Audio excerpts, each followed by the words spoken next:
like zoom. It's like a portal, or I don't know what it was. It was just like such a quick move. Then straight into the next realm. I called it home, really. It's a beautiful place. It's love. It's vast. There's no ground. There's no air. I'm trying to describe it the best way I can. It's hard in human words. Yeah.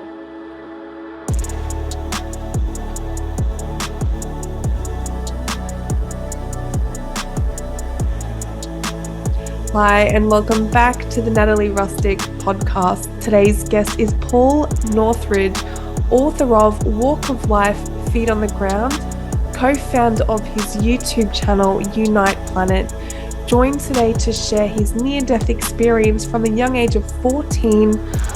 He also shares with us his backstory growing up with spina bifida and what that was like for him. But during his NDE, he actually gets to see his past, his present, and his future, and today we get to learn about it. So without further ado, I welcome you, Paul Northridge. Of course, yes, and thank you, Natalie, for inviting me on. It's a pleasure to be here. Basically, my story is that, yes, I was born with spina bifida, and it was 1972. So when I popped out of my mum, it was a bit of a surprise because the scans didn't happen in 1972. So my mum and dad thought, what's happening here? Because there was panic going on straight away. I was born with a hole in my back, just near my bottom. It was quite a big hole for a baby. So when that happened, then the doctors and the nurses, yes, they had to panic and get me to have an operation straight away. So what happened was that mum and dad said hi and bye to me, and then I went off to have emergency surgery. The hole in the back was then sewn up and other procedure to get it sorted out. But also, just go back a little bit, I had no hip. I had no right hip as well. So basically my right leg was like that over my shoulder when I popped out. So that was another thing that they noticed straight away. So I had many things going off, complications there. Once the hole was sewn up, then my problem next was hydrocephalus. Hydrocephalus was basically, well, it is fluid going up the spine. And because they sewn the hole up in my spine, then the fluid was going out through the hole at the early stage. And I'm not a doctor, I'm not a scientist, I don't know much about medical things. But my understanding was that fluid was going I don't know how it was going through, but it was going down my head, out of the hole, and then fine, no problem at all. But then the hole was sewn up, the fluid then was going like, oh, okay, you can't go out here, let's go up again. And so it went back up again, and it stayed. And so my fluid was getting in my skull, in my brain, and it was going bigger and bigger and bigger. The doctors then said, okay, this is not good. We need to operate. So my parents said, okay, well, before the operation, let's baptize Paul because it was a risky operation. 1972, surgery on a baby on this kind of operation is dangerous. Yeah. So so my mum being Catholic, she said, baptize Paul, please. So they did. So there's a long story to the baptism, which I don't want to bore people, but you can read about it in the book if you wanted to do that later. But it is a funny story as well. It is good. It is a good laugh. So anyway, the priest does the baptism in the hospital, and so when my mum and dad driving back home, they said to each other, "I hope the baptism works." So they just felt something strange throughout their baptism. It felt really emotional. So they're saying, "Okay, well, yeah, maybe it might work." And anyway, so morning comes, for the operation, and so my mum and dad get a phone call. Mr. and Mrs. Northridge, yes, we've cancelled Paul's operation. The swelling on the brain is reducing. We don't need to do it. And they're like, oh, wow. So baptism or I'm not sure. Anyway, something happened that night anyway, and it reduced. So that was my early stages of my life. Then going into adult, well, from baby to child, I went to a normal school, as normal goes. And so I was different in a normal school. With spina bifida, I have basically difference of legs. My right leg has basically no feeling at all, hardly. I can't hardly feel my right leg at all. So I'll say about 10%, 20% I can feel, so very little. The left leg, I can feel better, and I can drive with that leg. So that's how good that one is. So that's a good leg. That's amazing. It is. It's weird how the brain can recognize sensitivity, and the hole in the spine caused that damage. Yeah. Don't know. I'm not. I'm 50 and I still don't know it all. This stuff. But anyway, so my right leg wasn't growing as fast as the left leg. So I had a big shoe. Had a on right leg. My shoe was that big with like cork. Had like a built up shoe. So kids recognised it, and I was walking with limps, and so I was bullied a lot in school. It's just one of those things. It's I mean, I understand now as an adult why children bully, and I go through that psychological evaluation of that side of things. So I do understand why children bully. It's not the reason, it's not an answer, but there are understanding. I understand. Yeah. Yeah. So and then in secondary school, I still continue to get bullied, but I still managed to have operations throughout my school. I had many operations. I had in total 16 operations up to the age of 16. Wow. So basically one per year. I had an operation per year almost. And my mum and dad used to like book it in more during holidays. So I didn't miss out school too much. So summer holidays, I was like a operation. So my 6 weeks holiday, I didn't get a holiday. I just like operation, okay, and then it's fine. It is. It's just what it is. So but Mr. Newton, my surgeon, Mr. Newton, brilliant guy. He passed away. Basically, he retired after I had my last operation at 16. And then he retired about a year afterwards. And then unfortunately, he passed away after retirement. He passed away with he put a new boiler in his own house. He's that kind of guy. He was putting boiler into his own property, and he died from asbestos. That's unfortunate. Horrible way to go for him, because he was such a lovely guy. He always had a nice smile on his face. He was not a surgeon in the sense of like, yes, I'm good. He didn't have any ego. He wasn't that kind of he was a nice doctor. He was a nice guy, so I liked him. Basically, yeah, a year per year, I used to have an operation, and I've also learned a lot about music. When I was younger, I was always loving music, and I played the organ when I was younger. I got to grade 8 as an organist, which is quite good for a person with my issues. And I've been in many, many bands, played with my wife. My wife is a violinist. So, yeah, a lot of music in our family. So we love music. And yeah, so my wife is still playing the violin. And I don't play much music these days, but I still love it. Yes. Yeah. Well, I absolutely appreciate you sharing, your backstory and your struggles going through life with spina bifida, because I could imagine that would have been really hard for you. And I wanted to bring up, was depression ever present in your life? And if so, were you able to cope with that? Yeah, good question. I mean, it was definitely an issue growing up. When I was younger, when in school, there was a lot of anger, a lot of frustration. Why am I getting bullied? Why me? And all that kind of stuff.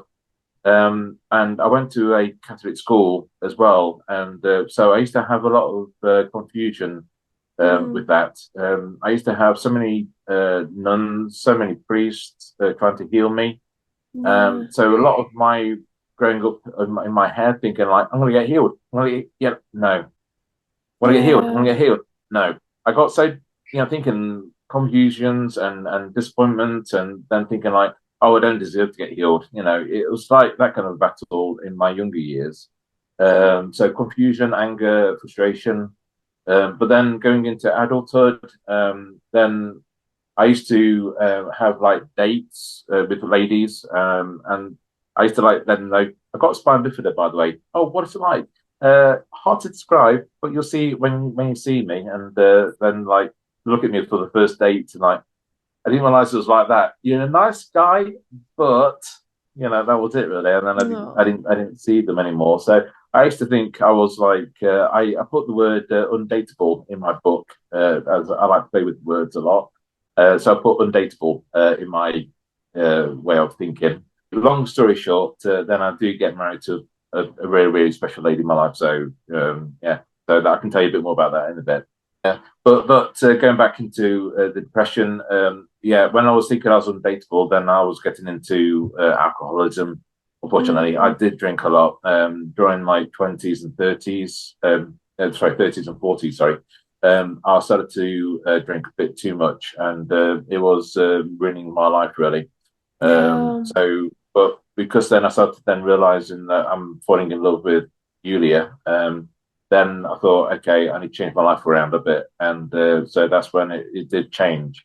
It's only because I was, I wanted to make change, and that's the reason why it happened. Yeah. Yeah.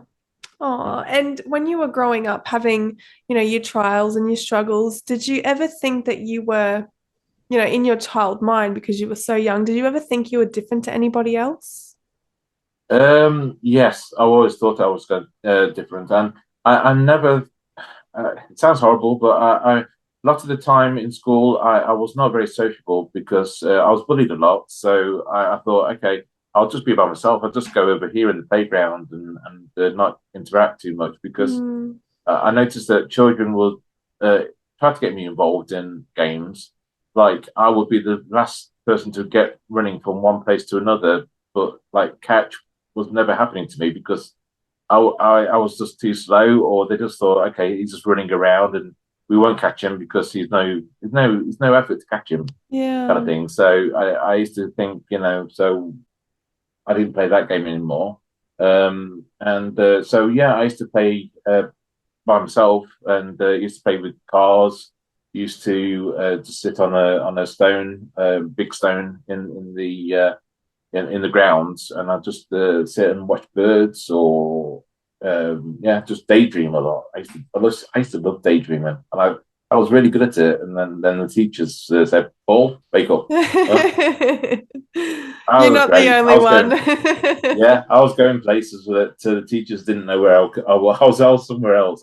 I liked it so much. But you used to daydream, yes? Oh, always, always. And I'd always ask questions, and I was always in my mind and wondering things, pondering things. I don't think I've changed really. I'm still the same. That's good. Yeah. That's good. It's teachers changed that from my perspective. So it's good that you got it still there, which is good. Yeah, that's right. It's nice. And so, Paul, you're no stranger to, hospital visits, surgeries. So obviously it's not something that you were very scared of. And so nothing ever really happened to you. And then suddenly you were 14, you went into surgery. Let's dive into your near-death experience and tell us a bit about how that occurred. So yeah, 14, and it was around about December time, so near to Christmas time. And so Mr. Newton, surgeon that I described earlier, he was a pioneer. He basically found a great operation to think of, okay, well, Paul's leg is quite short. Let's make it longer. So we thought, okay, this it's called a Verona operation. Verona is an Italian word. So he went off to Italy and found out this device. So this device is like, I can describe it to you. It's like a black device, and it fits right outside the thigh. So my thigh had two pins, then it had a break in the middle, then another 2 pins Mm. above. So the brake had to with this device. My dad used to turn this key every day, and the brake in the leg went up and up and up. So my leg stretched because of this Wow. device, and it's an amazing device. So to have this operation, Mr. Newton said, "Okay, yeah, let's get it organised for him." So December comes, and so I'm in the theatre. I get the pre-med, which is like it just basically feels like you're drunk. I was 14 and I was flirting with the nurses, and I was quite I was I was a little bit cheeky, but I was 14, bless. But anyway, so I'm getting quite happy with this pre-med. And then I'm in the theatre, and then they gave me muscle relaxant. Muscle relaxant is to make the thigh muscle relax, I'm going to guess. And so they did that. And whilst that's in my body, they was going to then do my anesthetic. That was the next thing. So there's getting ready for that. But as I'm having this muscle relaxant in me, then a big whoosh comes up my body, and then I'm thinking, oh gosh, I'm feeling very, very painful and very weird. It's hard to describe fully. I wasn't thinking I'm going to die here, but I just felt pain, and I take a lot of pain on anyway. I'm not not don't get me wrong. I'm not a person that I can deal with pain anyway. Just put it that way. I can deal with pain quite a lot, but I'm not a tough nut. I'm quite a softy. But this pain came up my body, and my hands felt really, really painful as well. So I'm looking at my hands straight away, thinking, "Gosh, what's this?" And yeah, they were big, they were red, and I'm thinking that's not good. So I shout over to Mr. Newton, who's in the theatre. Mr. Newton, please look at me. And Mr. Newton then turns around, and I could see his panic straight away. And so I'm thinking maybe my head was also red and swollen. Maybe I'm going to guess. And so Mr. Newton then panics, and then as I'm seeing him panic, I'm out. I'm just like, I'm not here anymore. It's black, and so when I'm seeing black, I'm actually seeing. I'm aware of black. It's not like I've been passed out before, where you just go, you see black and that's it, you're out. Then you're unconscious. You're not conscious anymore. When you pass out, you're unconscious. I was still conscious of black. Yeah. So yeah. So when I'm seeing black, then I'm noticing, and then straight away, I'm then coming up out of the body in that direction. It's hard to describe an angle. I'm not regular math, but I'm actually not above my body, but I'm actually at an angle. So I can see doctors, I can see myself, I can see the whole theatre area really below me, and I'm not panicking. I'm not myself anymore as well, Natalie. I'm not. I'm not Paul Northridge anymore in my thought process. I'm actually a soul now. Yeah. So I'm not thinking, oh gosh, get me back into my body. I want to, rush into that body. I wasn't panicking like that. I was thinking like, oh, that's me, that's my body, that's doctors, nurses, and then I'm just getting my bearings as a soul, as I'm coming out of my body. I'm just like, okay, yeah, I understand where I am now, kind of thing, process.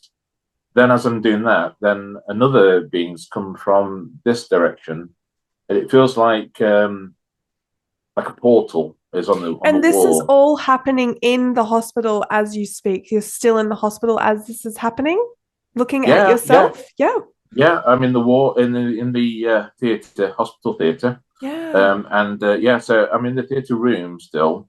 So it feels like I'm almost like on the ceiling area of the room. Yeah. And then on another wall, it's hard to describe on directions where I am exactly, but on another wall, it felt like a portal was opening up, and then I can see it's like when you see is it called Aurora Borealis, where it's like colours, like greeny, bluey colours.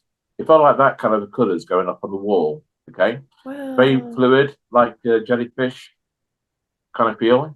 And then these beings are coming down from this area, towards me, three beings, and they were light, they were loving, and as they came towards me, then communication started to happen. It wasn't like they were like talking to me as they were coming towards me. It was like they came back here, and I'm here. Then communication happened, and it's done by telepathy. We don't have any mouths, ears, nose, mouths, anything. We don't have facial features anymore. So we are basically light beings. Hard to describe.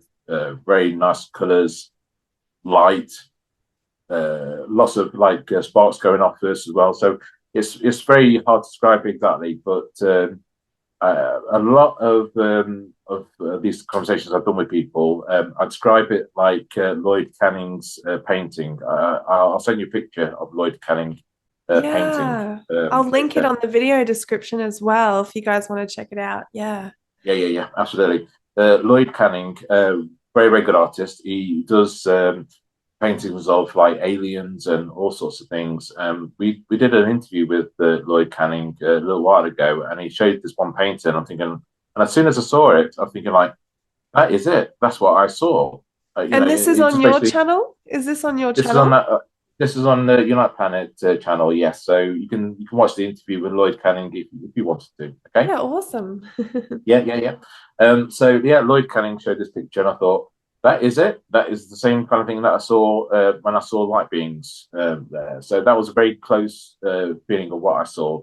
So it's like a head, it's like a neck and shoulders, but then it like dissolves. It's hard to describe exactly again what these things are like, but it like dissolved afterwards.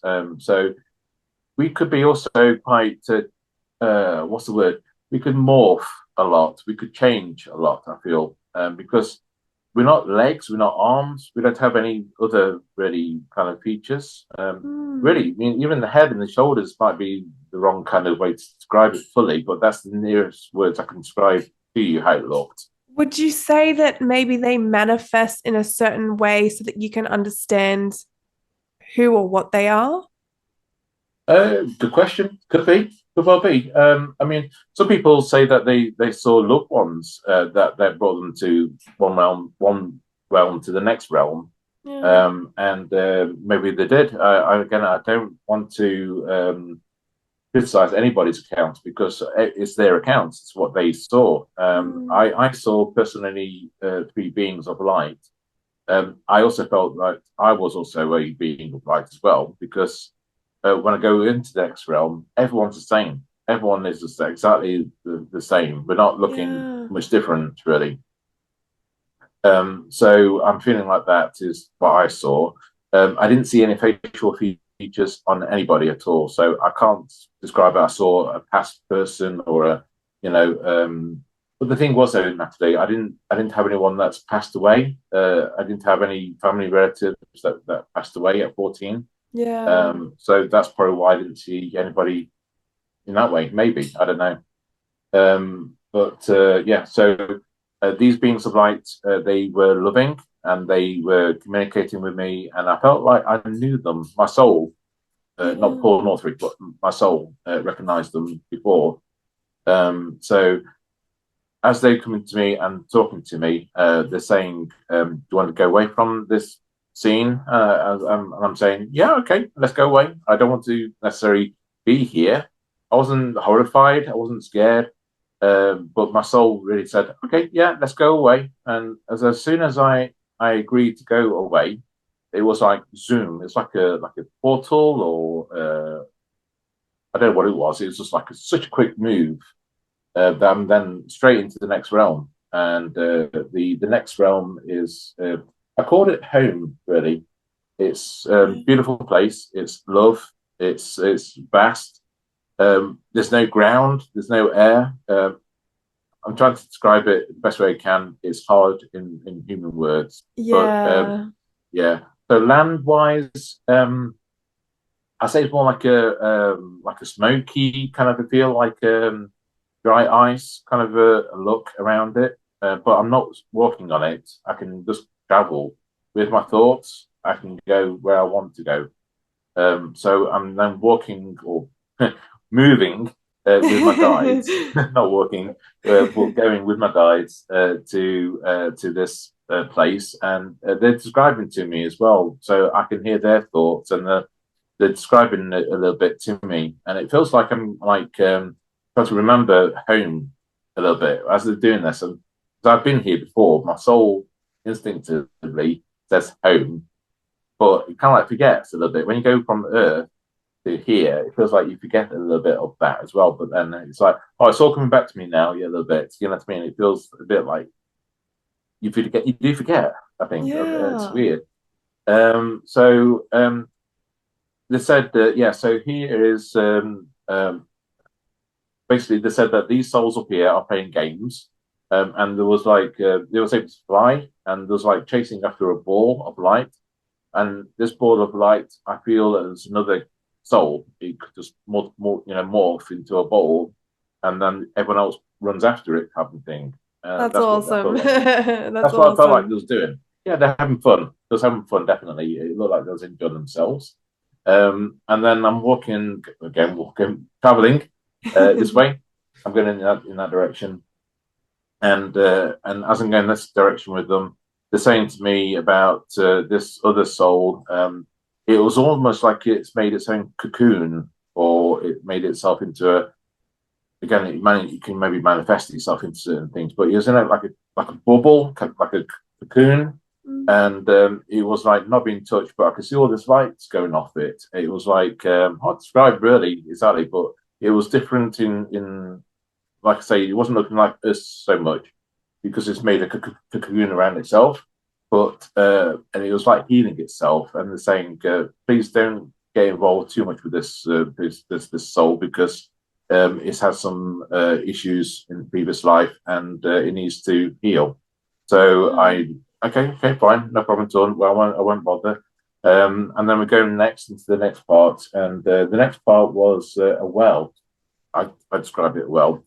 Some people call it a well as well, and some people say it's like a TV. Yeah, it could be like a TV type thing. But as I'm looking at this well type thing, it then comes into my head or whatever it is, my vision.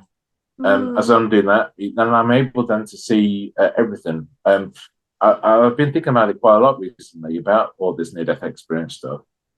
My soul naturally can't do that. I can't look into past, present, future as a soul, but with this well, I can do. I have the power to do it. This point, Yeah. only this point.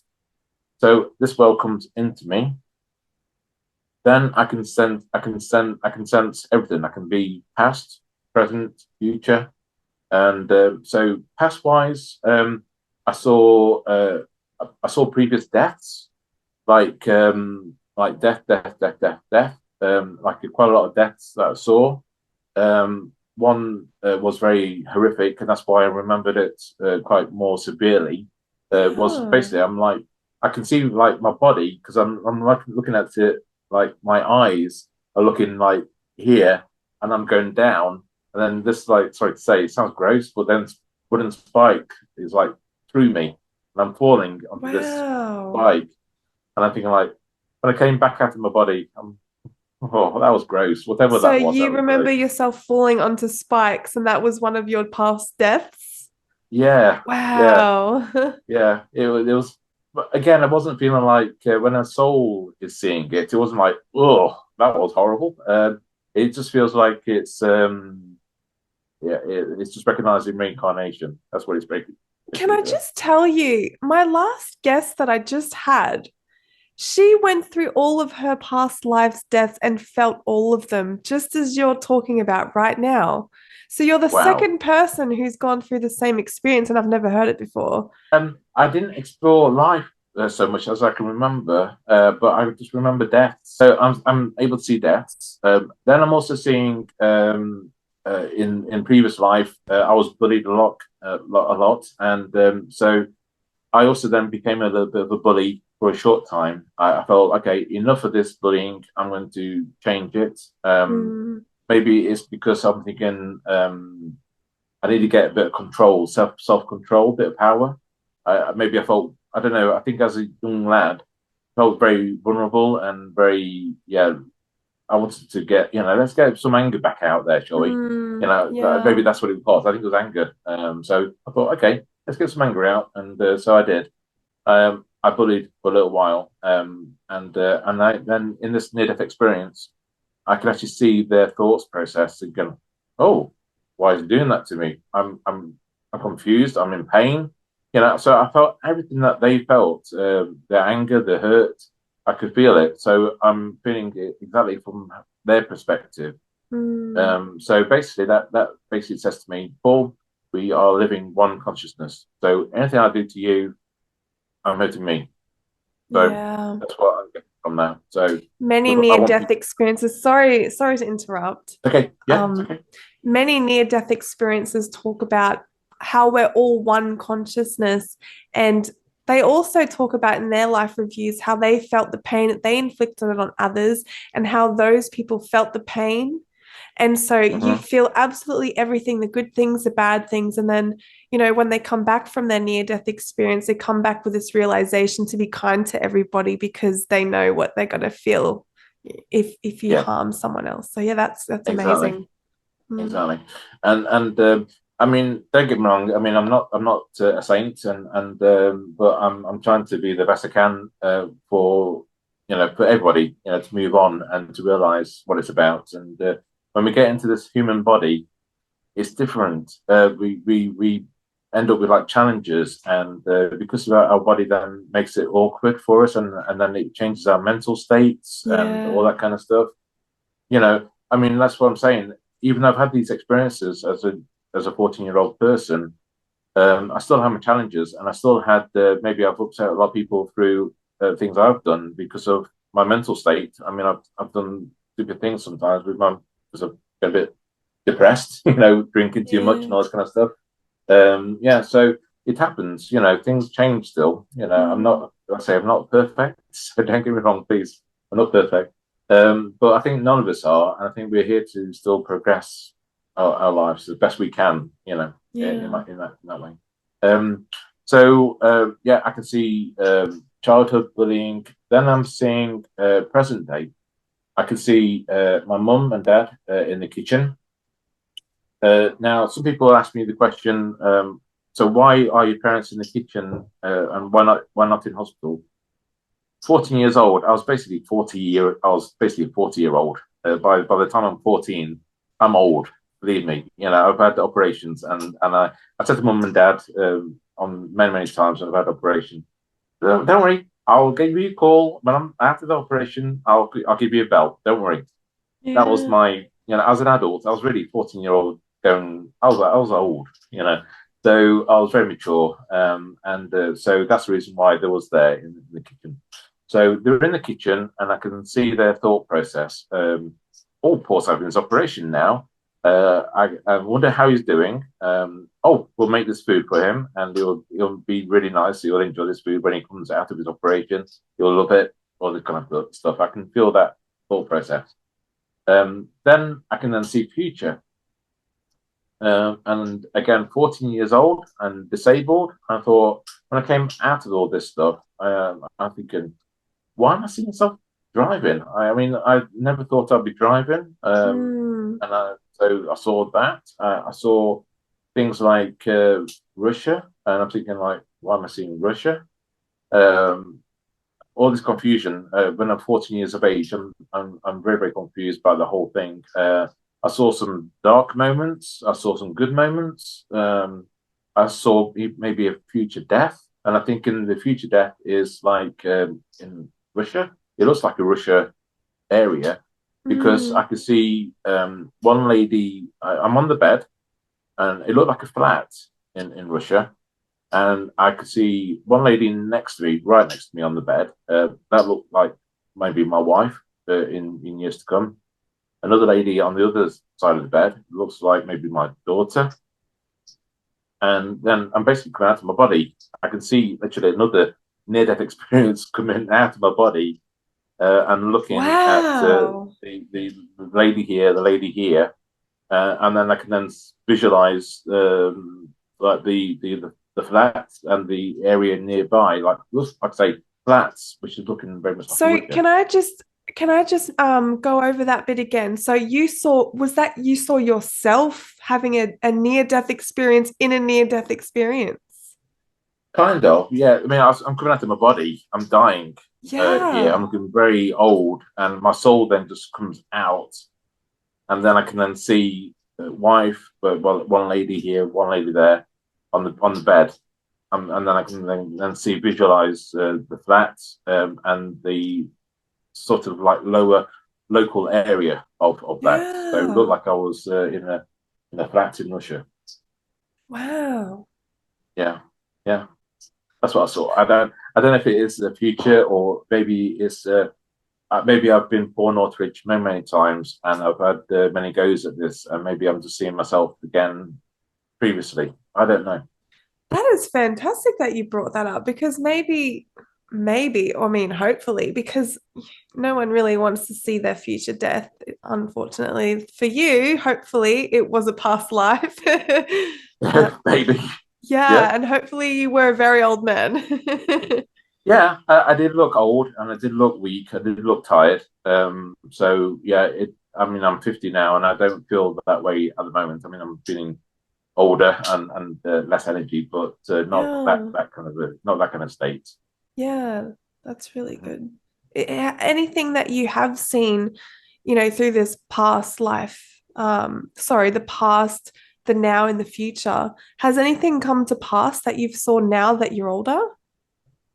Yeah. So the depression side of things, I saw when I got into my 30s and 40s. I think I had a bit of a midlife crisis, so going off a little bit. I went into a state where I felt like I'll describe that moment really. It maybe was a bit of a panic attack or something like that, but I was not myself on that day, and so it was a very dark day. I don't want to go too much because I don't want people to go like, oh gosh, you know, turn off.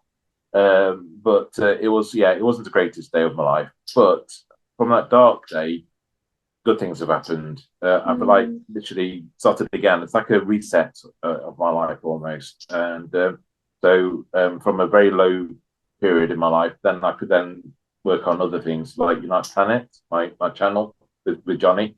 We're basically doing some great things now on there.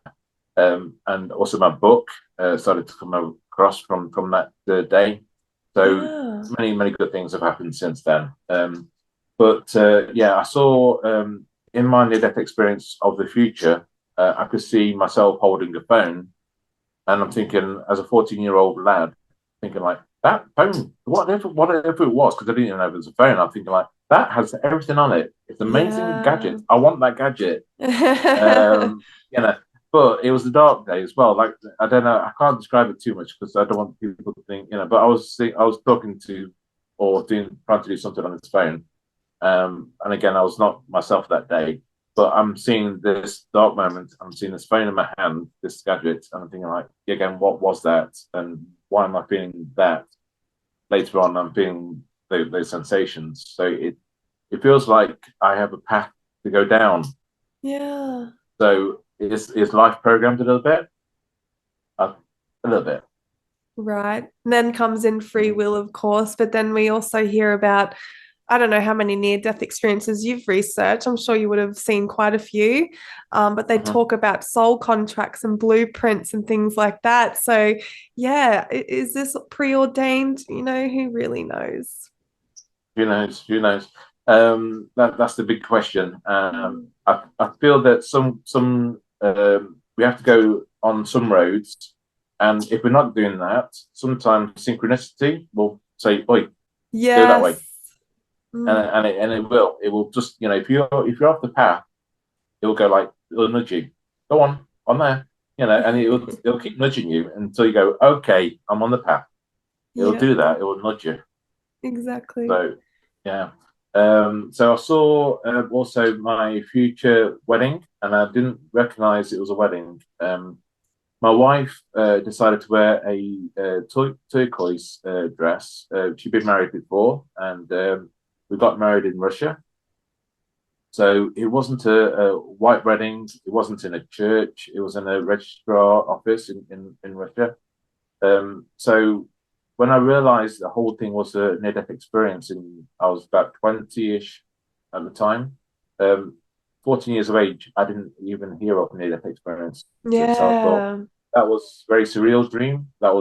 I can remember everything. Dreams usually go out straight away. I mean, I remember it for like 5 seconds and then out the next. Dreams don't stay. But this, I remembered a lot. I'm thinking like, okay, so that was not when I get to 20 years old, I've seen like documentaries on television, and it says, yeah, I came out to my body, I had a life review, I saw light being like, oh, okay, that's me. I heard it, I felt it. Yeah. Yeah, so that's what I recognized. So I thought, okay, yeah, it was definitely an experience that I've had then. That reaffirmed my feelings. Um, oh yeah, so I'm then seeing Russia. Okay, so that's it. Yeah. So I'm seeing myself in like this room, nervous. I'm thinking like this is a big day of my life, and I'm thinking love and all this kind of stuff. But I didn't know what it was, and I'm thinking like when I look at my 20s, I'm thinking like, okay, so near death experience happened. I didn't see a white wedding. I didn't see a church. I'm thinking like, oh, never gonna get married. Fine. Yeah. And that literally, I had that in my mind all the time, thinking like, not gonna happen. So that's when I thought, okay, I'm not dateable. I'm not. That's why I started to drink. Sounds horrible, but I'm thinking like, okay, I'm not gonna get married. What the hell, So that was it, really. Mm. It wasn't a good process, but that was where I was. Yeah, and I bet your wife must be so thrilled to know that you saw your wedding beforehand, when you finally come to realize. Do you ever talk to her about that? Yes. Well, the thing is, believe it or not, how again synchronicity plays its part all the time, and I do believe in synchronicity. Um, Yulia's mum, my wife's mum, had a near-death experience, believe it or not, Wow. and that's how it all happened with us as well. Because this is another nice story. Can I go through this little story with you? Yeah, definitely. Okay, Go okay, for it. okay. So anyway, so I'm in my 30s, getting to thinking I'm not dateable. By the time I'm 30 something, I'm thinking I'm not dateable. So I thought, okay, fine. So that's where I started to like drink. Anyway, so Lee, one of my friends I've known from college, I've known him like since I was 17, really. He is a brilliant pianist. He's very, very talented. And he goes around hotels and places playing piano and singing and all that kind of thing. So he's doing all that kind of thing. And eventually he bumps into a lady in a hotel, and she's Russian. And again, an amazing pianist. So she was working as a waitress in the hotel, but she plays piano again brilliantly as well. She's not just a waitress; she's a fantastic pianist as well. So they get on really well with each other, being Lee and Kate. And so as they're dating, Kate then says, "Paul, would you mind writing to my friend Yulia in Russia? She wants to learn English." I said, "Okay, fine." So we write to each other, we pen pal for a while.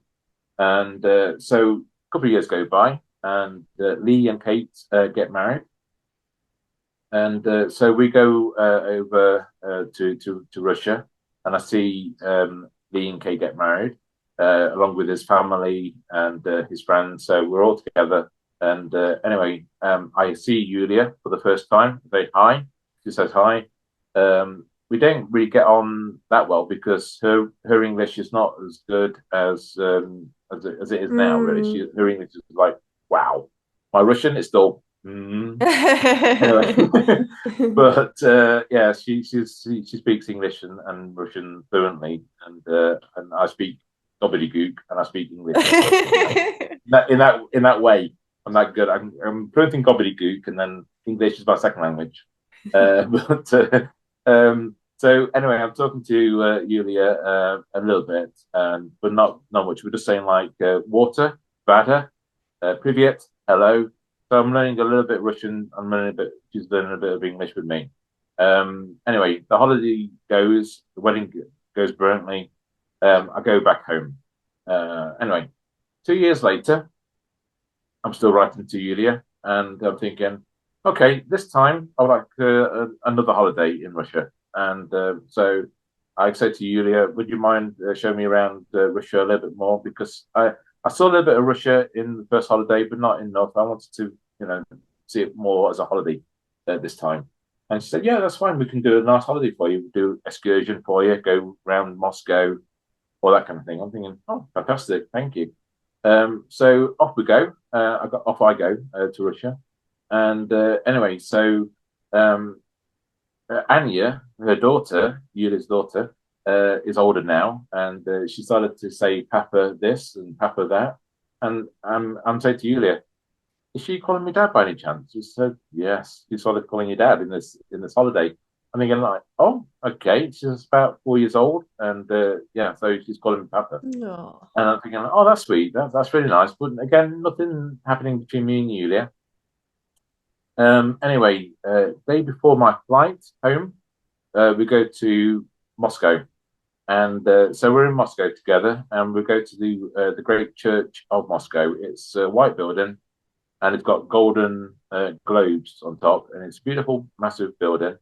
And anyway, we go inside, and Yulia's English by now, 2 years later, is like really, really good. It's a lot better again. Like my Russian is terrible still.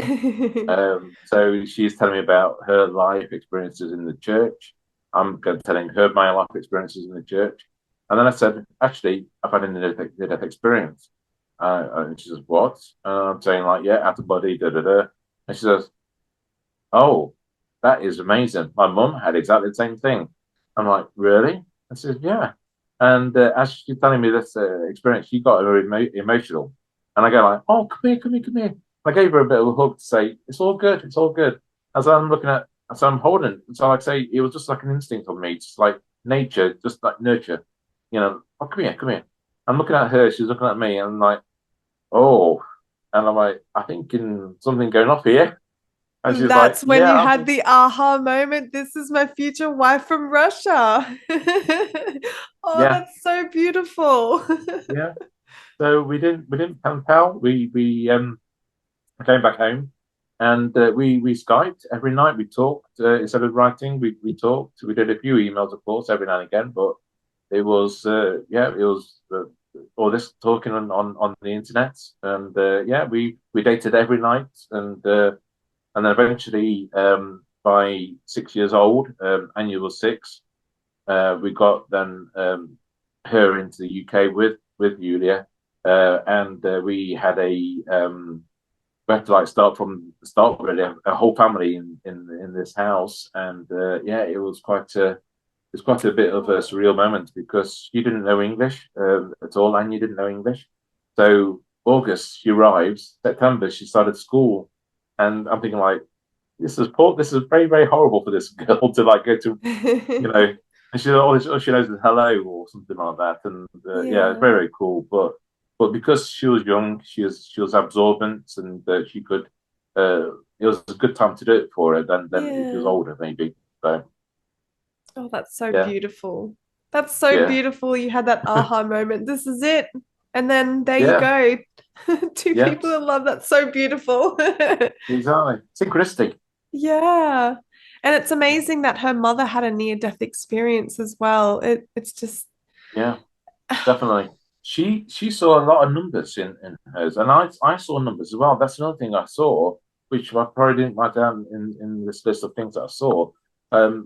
Numbers definitely played a part, but I'm not mathematical, and my human self cannot absorb that information. My soul could, but I saw numbers somehow. I don't understand what the numbers was, but Yulia's mum said numbers, and she was writing when she came out of her near-death experience. She was writing numbers in this book. And do you mean those numbers that they say, like angel numbers, like 111, 222, 333, like that, or do you mean a sequence of different types of numbers? Sequence. She was just constantly writing numbers. A whole lot of code. It looked like a whole lot of code apparently. I'm not sure what it was. Not sure what it was.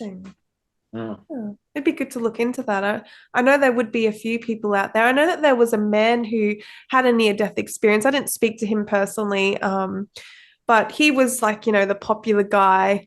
He had a near-death experience, and when he came back, he was full-blown mathematician, and he saw it, numbers, lines, like geometry, and he just became Yeah. this really smart scientist afterwards. So, Wow. yeah, it must mean something. Yeah. It must do. Yeah. I mean, I think it's like the Matrix. When you see the film Matrix, and you've got Yeah. numbers, codes. I mean, going into that side of things, I do feel like all this stuff it is holographic in nature. I mean, we Yes. do, yeah, and that's also interesting to me because, I mean, everything is atoms, or the table, the chairs, everything's atoms, but it's all condensed. Yeah. So, and I don't want people to think, okay, so it's just a game then. It's just like a 3D Sims game. It's not. It's more about evolving our souls and be the best Mm. we can, and to be more uniting of each other. Yeah. Because really, we're not uniting enough, in my opinion. Yeah. Well, I'd No. like to bring you back to you were going through your life review. We've just gone through all of the things that you saw that have occurred in your life. What happened after the life review? Where did you go from there? Yeah, so the life review happened, and I think I've still got this well on me. So then I'm able to then have a bit of like an education going off as well. So I could see things like going back to holographic things. I could see tree, and I could see like a tree being like very holographic in nature. So it's hard to describe again how I'm seeing it, but the closest thing I've seen. Have you ever seen the film Lucy by any Yes, I chance? love that movie. Yeah. Okay. Remember when Scarlett Johansson was seeing a tree and it went into holographic? Do you remember Yeah. that moment? Do you remember that moment? Yeah. Yeah. Well, that is how I saw the tree. I could see the tree in holographic, and it was like energy. I could see the energy of it, like going in and out, and give. So it's going in some kind of energy, and then giving out another type of energy. So basically, like lungs, like we know, like trees are lungs of the earth. Yeah, That's what that's they are. right. Mm. So that's maybe what I saw Do you on think that that it side could of be things. like the light beings and that the tree itself also had consciousness and that's what you were seeing, the tree's consciousness, maybe? Yes, I go. That's perfect. Yeah, absolutely. I agree. Everything Yeah. is consciousness, and I do feel like trees have not the same consciousness as humans do, of course, but it's definitely something. And I do feel like yeah, everything is conscious. Animals and dogs and cats and stuff. I saw when I saw this again with this weld thing on me, I could see cats, and when a cat was purring, I could actually see the throat and then these colours going off, like shapes and colours, and it was like Yeah. sparking, some kind of the human was getting like love or the it's like communicating love and all this kind of stuff with this colours and shapes and healing the owner a little bit. That's what I felt as well. There's like a bit of healing going on, Yeah. and yeah, and then dogs are here to like protect and giving unconditional love. Basically, like saying, like, "Come on, guys, this is how you do it. This is how you love people. You just learn from me a little bit." And dogs, you can learn a lot from dogs in that way. Yeah, that's incredible. And it is true what you say about cats because I've heard multiple different platforms about cats. I find out so much information, but I have learned that when the cat sits on your chest and purrs, it's a form of healing. So, and that's what you saw. Yeah. Absolutely.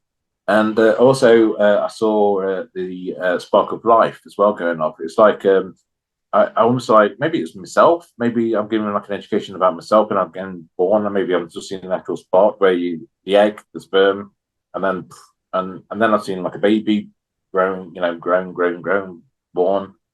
So I'm thinking like when I get out of this, again when I'm 14, I still didn't know what it was. But I'm thinking like, wow, I just had a whole lot of like a biology lesson going off in my head, and so that was weird. It's incredible.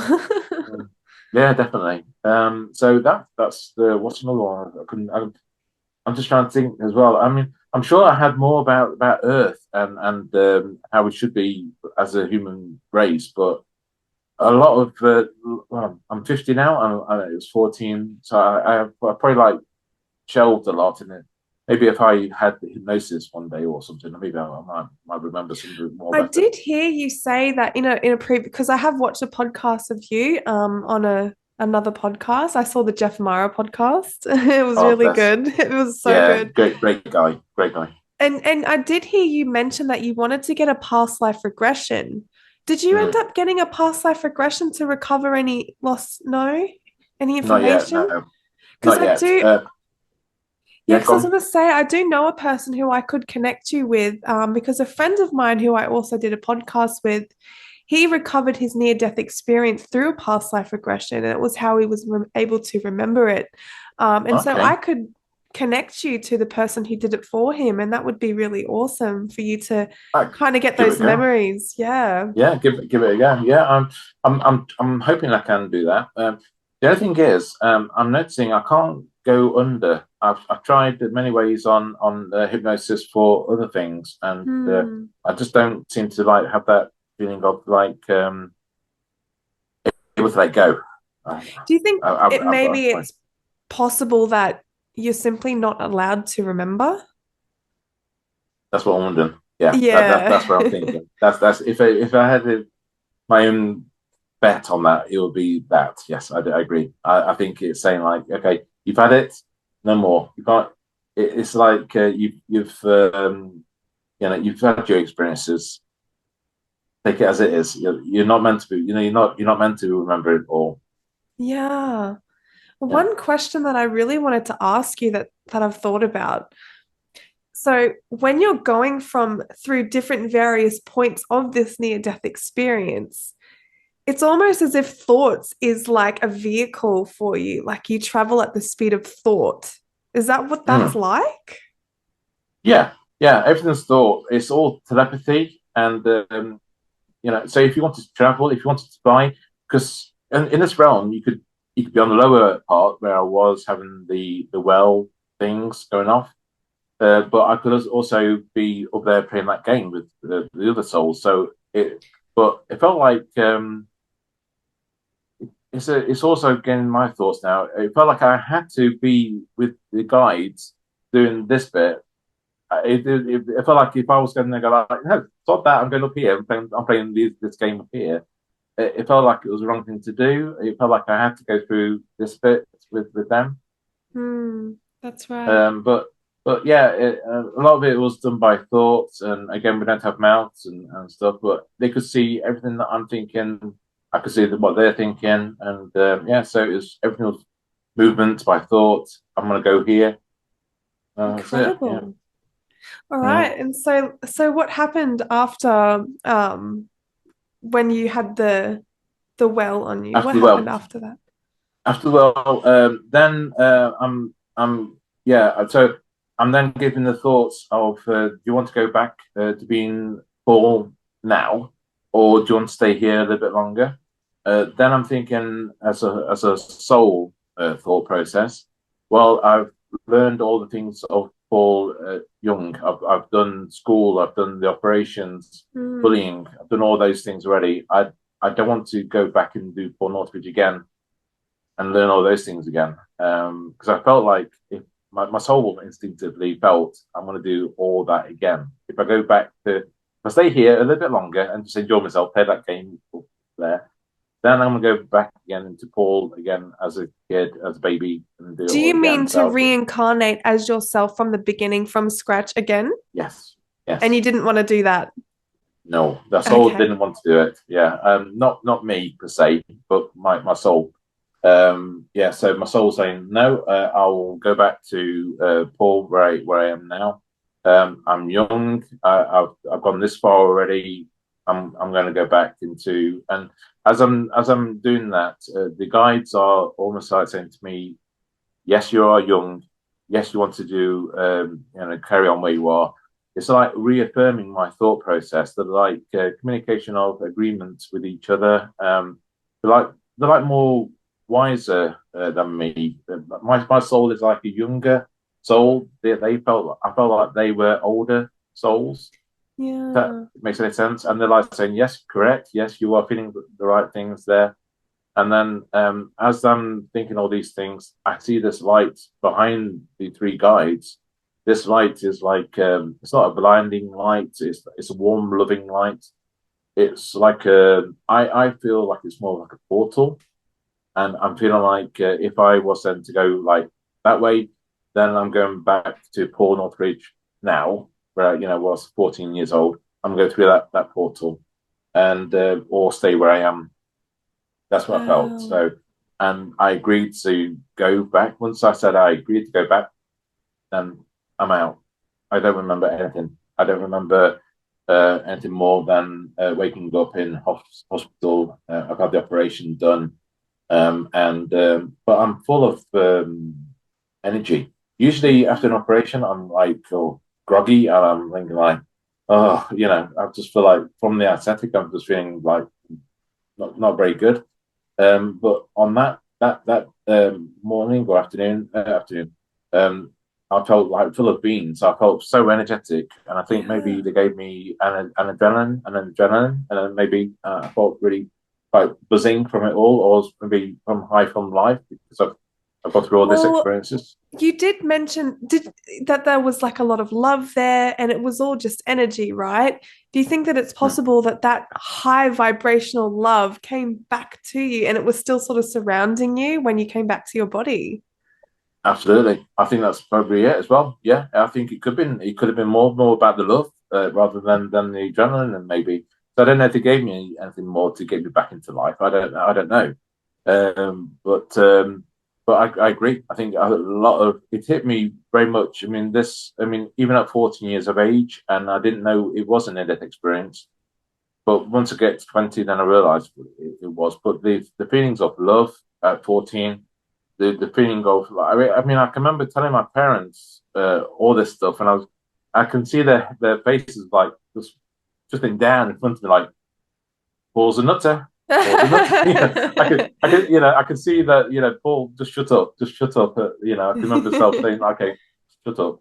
But then Mr. Newton, my surgeon, he comes round doing the rounds and after the operation, and he said, "Yeah, Paul, we lost Paul at one moment. The muscle relaxant we gave him, he had a big reaction to it, and it was a big red sticker. It was a huge sticker on my folder, so it's on the Mm, top of it. Do not give this patient this relaxant." And so he said, "Yeah, we have to bring back Paul from that." And so you had to, not apologise, but you have to make them aware that it happened. So it yeah. definitely did happen. Can I ask you? I'll take you back to the beginning when you came out of your body.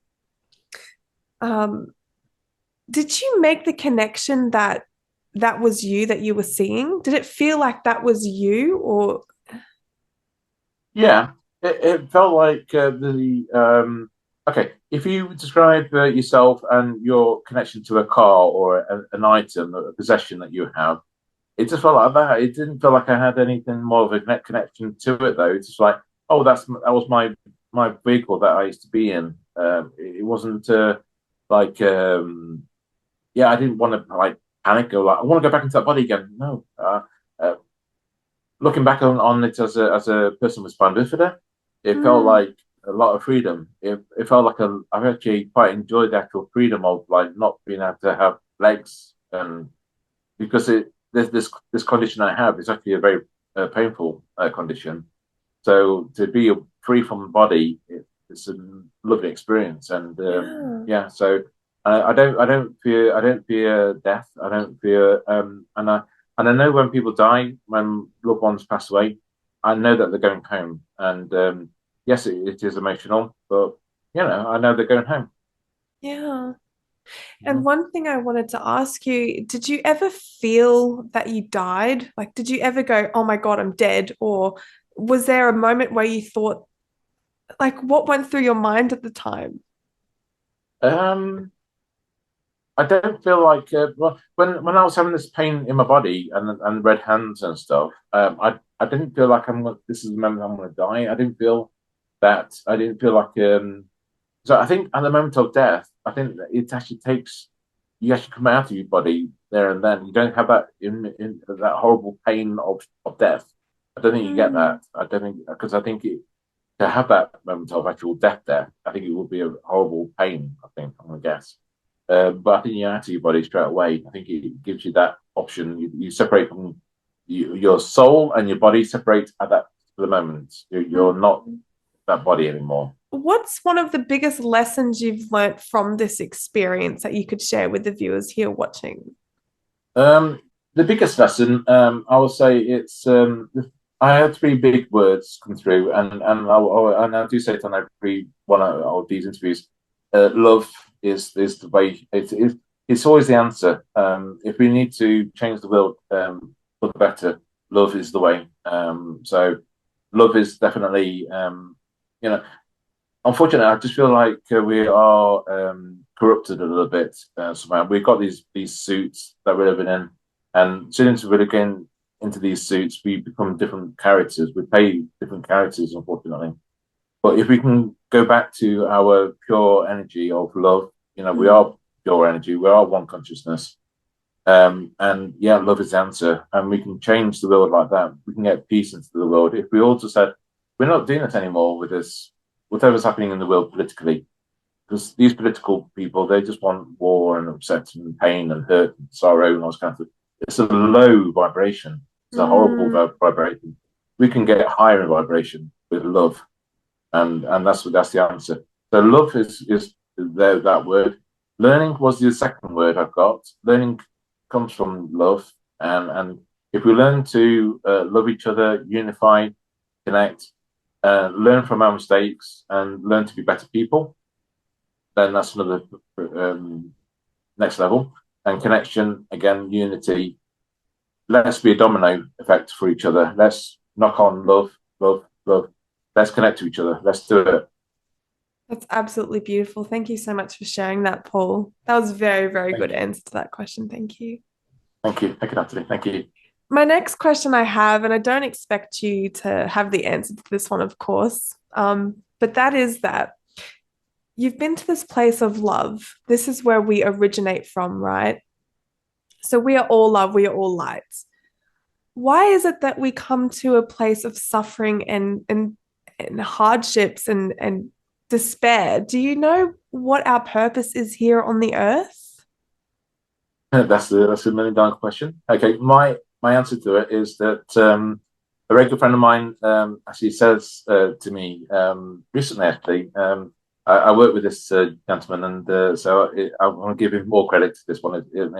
It made me think about it in the right direction. I feel he's spot on. He's basically describing to me, maybe we are light beings that we basically hit the pinnacle. We are light beings, eternal light beings, and we've been living for years, decades, millennium. We've been living a long time, and maybe we've done this. Maybe like if you can imagine, like a Sims game, okay?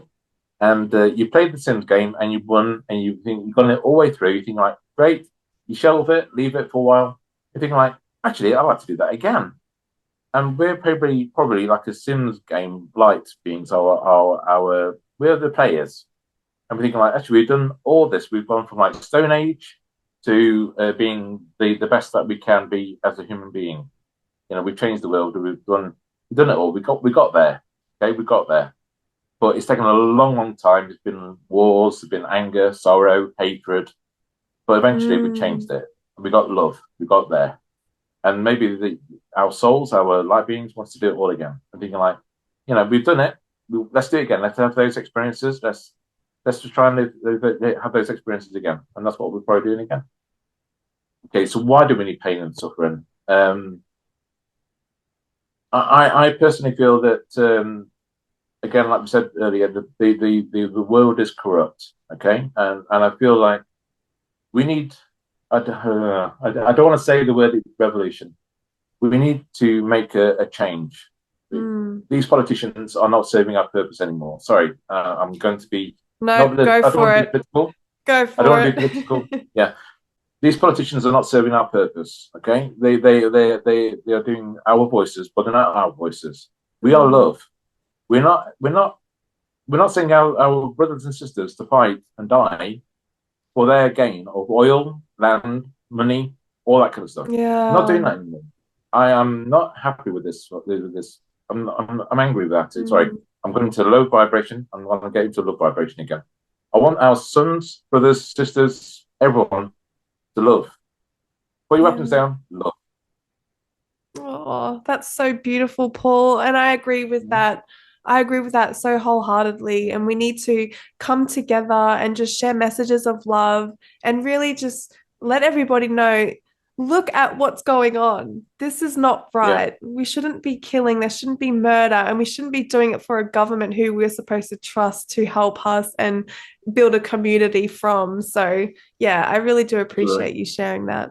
Yeah. Yeah, and I think people are waking up because, sorry to say again, going back into political stuff, when all this coronavirus stuff was going on, Hmm.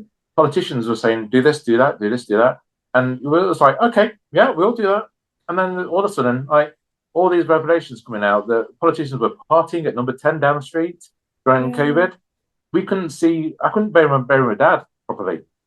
Mm. So, And you can't frustrating. even see the ones who are suffering with coronavirus because you're not even allowed in the hospitals to see the person who may or may not die. And it's just, it's lonely, it's scary, Yeah, and it's just, I know. it's wrong. And and then politicians were doing all that kind of stuff, and some people are making a lot of money from all these Yes. medications. Even And we won't name sorry, names, will we? But we we all won't know who you're name talking about. Bill, you know, Yeah. Yeah, but yeah, exactly. you know, Yeah. and it's shown a lot of people. I think a lot of people now are waking up to the point where like actually we can't trust these politicians anymore, and trust is gone, and I'm glad that's gone. I am so glad, and eventually we will change. We're going to change. We're going to change it, and they know it. They're scared. Yeah. So let's make it. Let's make it happen. One question I wanted to ask you from your near-death experience and your life today. I understand that a lot of near-death experiences come back with a purpose to want to help others. So, did you maybe want to tell the viewers a little bit about your YouTube channel and tell them a bit about what you talk about there? Yeah, thank you. So yeah, the channel is called Unite Planet. I originally wanted United Planet, but someone else took it, so Yeah. how dare they? Anyway, but I thought, okay, well, I can't go United Planet. I'll go Unite Planet. And Unite Planet is about interviews with people. We do interviews. So we can do an interview with yourself later down the line if you like. Yeah, Yeah, definitely. we'll change it around a little bit, and yeah, we'll interview yourself if you like. Yeah, so we interview people about. I don't like using the word conspiracy theory, but I like to use the word more like about critical thinking, because Yeah. again, go back to this all this stuff. They were saying things like anti-vaxxer. If you think do all this kind of stuff, I'll be honest with you. I had coronavirus. I'm also a vulnerable adult. I didn't Hmm. die, anything like that, and I'm sorry if people did pass away. And but at the end of the day, I didn't have the vaccine, and people started saying like anti-vaxxers, and I was like, Yeah. again, it's labels. We're Hmm. labeling each other off, and that's how we're divided. If we're Yeah. divided, then we're separated. We're not connected. We're not connected anymore. That's So right. it's that kind of stuff. So Unite Planet is about labels off, completely off. You Beautiful. know, we're not male, female. We're not genders. We're not black, white. It doesn't matter. We're here together. So yeah, conspiracy theory, critical thinking is what we do. We do funny stuff. We have lots of comedy on there. We also Awesome. have road trips. We do all sorts. We do interviews with people like Anthony Peake. He's a lovely guy. I recommend interviewing him yourself. Yeah. He's Is he's that the he, one that you spoke to about consciousness? And yeah, because I did have a yeah, sticky beak at that one. yeah. Honestly, good guy. Good. It's worth having a Yeah. chat with. Yeah. Yeah. So yeah, have a look if you wish to. Yeah, definitely. And also, if you would like any of the viewers here watching to get in contact with you or to know more about your book, where would you like them to reach you? Yeah, you can contact me. I've got a YouTube channel, like I said earlier. You can contact me on unitedplanet@gmail.com. You Mhm. can do that way. You can go on to my author page, which is on Facebook. Sorry, Winnie Pops. And then we've got too much tea, you see. I've also got a YouTube channel, Facebook page, and I'm trying to think what else I've got. I don't really bother with Twitter, and I don't really bother with the other Instagram stuff really. But yeah, they're Yeah. the main ones that I use. Yeah. For those who may be suffering the loss of a loved one or someone who Yep. may fear death, what's something that you could tell them who are Oh listening yeah. today? Okay. Let's go for that. Yeah. I would say really for anyone that's experiencing traumas, upsets, people who maybe like passing away, someone that has passed away recently, maybe cats, dogs that's also passed away. I feel that we go to the same realm of love, and I'm not fearing death at all. And I'm also thinking like we go home, and that's where love is. You know, it's unconditional love, and it's a beautiful place.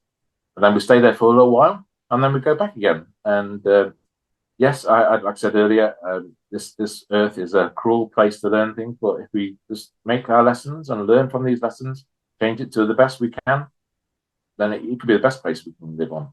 This is utopia. This is a beautiful place. This is like trees, sea, land, everything. It's all good, but we just need to change it a little bit to somewhere better. Yeah, and that's what your job is here, coming back with these incredible messages of love and hope from the other side. So, again, Paul, I absolutely appreciate you coming here and sharing your story with us today.